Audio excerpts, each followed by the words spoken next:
मणिपुर में मेनली दो बड़ी एथनिक कम्युनिटीज आबाद हैं। एक है मेतीज और दूसरे हैं कुकीज एंड नागाज।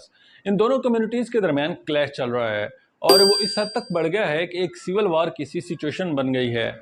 मेतीज हिंदूज हैं जबकि कुकीज और नागाज क्रिश्चियनिटी पर बिलीव करते हैं। मगर दोस्तों ये क्लैश रिलीजन की वजह से नहीं बल्कि लैंड की वजह से है। अब तक 100 से ज्यादा लोग मारे जा चुके हैं, 300 से ज्यादा लोग जख्मी हैं और कई सैकड़ों अफराद डिस्प्लेस हो चुके हैं। पूरे मणिपुर में इंटरनेट बंद है, स्कूल कॉलेजेस बंद हैं और दफ़ा 144 के तहत कर्फ्यू नाफिज है। इस क्राइसिस को हैंडल करने के लिए लॉ इन्फोर्समेंट एजेंसीज यानी कि आर्मी को भी इन्फोर्स किया गया है, मगर वो भी इस मामले में बेबस नजर आती है क्योंकि मणिपुर के लोग बिल्कुल ही कोऑपरेट नहीं कर रहे। इंडिया के प्राइम मिनिस्टर नरेंद्र मोदी ने इस मामले में एक चुप साध रखी है और ना ही कोई ट्वीट किया है और ना ही किसी किस्म का कोई बयान दिया है। मणिपुर क्राइसिस को समझने के लिए हमें 4 क्वेश्चंस को देखना होगा। सबसे पहला और अहम सवाल कि मणिपुर का डेमोग्राफिक डिवीजन क्या है, यानी कौन कहां कहां रहता है। और दूसरा सवाल कि ये क्लैश स्टार्ट कैसे हुआ। तीसरा सवाल कि ये लोग क्या डिमांड कर रहे हैं। और चौथा और सबसे अहम सवाल कि आखिर इस वायलेंस का, इस क्राइसिस का सल्यूशन क्या है। तो चलिए बढ़ते हैं अपनी वीडियो की तरफ और सबसे पहले देखते हैं demographic division of Manipur. Manipur का डेमोग्राफिक डिवीजन बहुत ही यूनिक है। 90% एरिया पहाड़ों पर मुश्तमिल है और उसे हिल एरिया कहा जाता है, जबकि मणिपुर के बीचों बीच एक 10% का लैंड एरिया है जिसे इम्फाल वैली कहा जाता है। और मणिपुर का कैपिटल भी यही इम्फाल सिटी है। मणिपुर में मेनली दो बड़ी एथनिक कम्युनिटीज रहती हैं, हिंदू मेतीज और क्रिश्चियन कुकीज और नागाज। मेतीज इस 10% के लैंड एरिया में रहते हैं जबकि कुकीज और नागाज उस 90% के हिल एरिया में रहते हैं। अगर पॉलिटिकल रिप्रेजेंटेशन की बात करें तो प्रोविंशियल असेंबली में मेतीज 60% सीट्स के साथ मेजॉरिटी में है जबकि कुकीज और नागाज 40% के साथ माइनॉरिटी में हैं।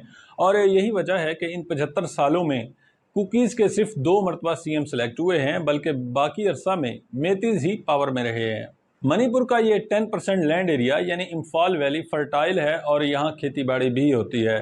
तो इस वजह से यहाँ सारा इंफ्रास्ट्रक्चर, स्कूल, कॉलेजेस, हॉस्पिटल्स और इंडस्ट्रीज वगैरह इसी लैंड एरिया में लगे हुए हैं। और इन डेवलपमेंट्स की वजह से दोस्तों कुकीज़, नागाज और मेतीज़ के दरमियान एक बड़ा इकोनॉमिक इनइक्वालिटी पैदा हो गई है। इस इकोनॉमिक इनइक्वालिटी को हैंडल करने के लिए गवर्नमेंट ऑफ इंडिया ने एक शेड्यूल्ड ट्राइब स्टेटस दे रखा है कुकीज़ और नागाज को। इस शेड्यूल्ड ट्राइब स्टेटस के बहुत सारे फायदे हैं।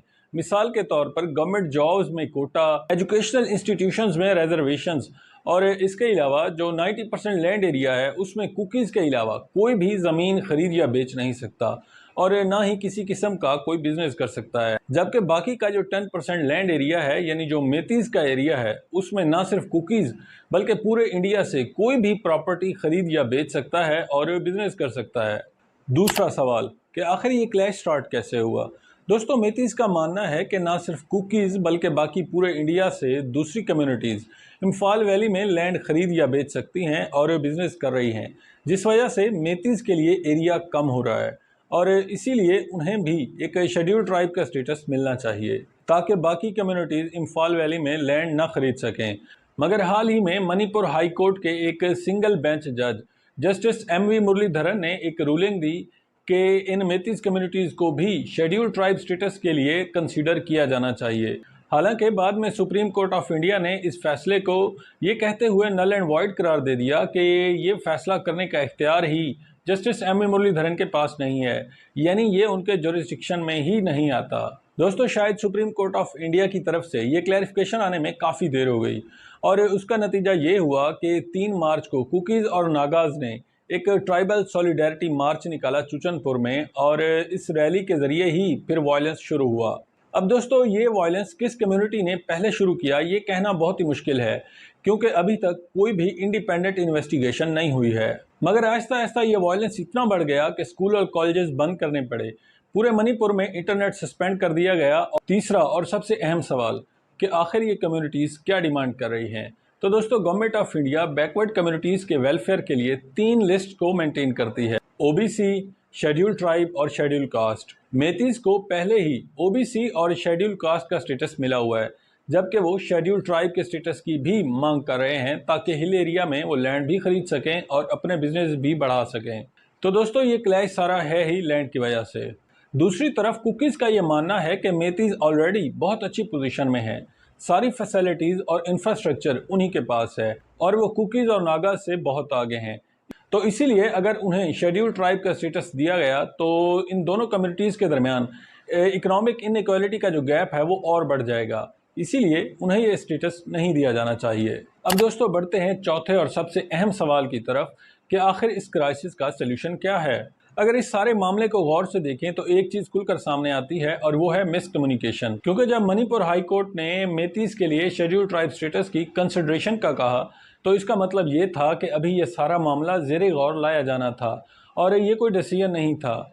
और इसके बाद जब सुप्रीम कोर्ट ऑफ इंडिया ने ये क्लैरिफाई कर दिया कि ये फैसला नल एंड वाइड हो चुका है और जस्टिस एम मुरलीधरन के ये जुरिस्डिक्शन में ही नहीं आता, तो यहाँ ये सारा क्लैश ख़त्म हो जाना चाहिए था। पर दोस्तों सुप्रीम कोर्ट और हाई कोर्ट और मीडिया की तरफ से और पॉलिटिशियंस की तरफ से प्रॉपरली इन दोनों कम्युनिटीज़ को कम्युनिकेट नहीं किया गया, जिस वजह से फिर ये क्लैशेस एरप्ट हुए। दोस्तों दूसरा पॉइंट भी बहुत अहम है और वो है प्रेसिडेंट रूल। क्योंकि दोस्तों जब कोई स्टेट गवर्नमेंट फेल हो जाती है लॉ एंड ऑर्डर को मेंटेन करने में और प्रॉपर मशीनरी को वर्क करने में, तो उस वक्त प्रेसिडेंट रूल लगाकर सेंट्रल गवर्नमेंट डायरेक्टली उस स्टेट को कंट्रोल करती है और रूल ऑफ लॉ को मेंटेन करती है। और वैसे भी इन 75 सालों में मणिपुर की हिस्ट्री में ये प्रेसिडेंट रूल कोई नई बात नहीं, इससे पहले 10 मरतबा प्रेसिडेंट रूल लग चुका है। मगर दोस्तों लगता नहीं है कि इसका भी कोई ज़्यादा फर्क नज़र आएगा, क्योंकि सेंटर में बीजेपी की गवर्नमेंट है और मणिपुर में भी जो प्रोविंशियल गवर्नमेंट है वो बीजेपी की है।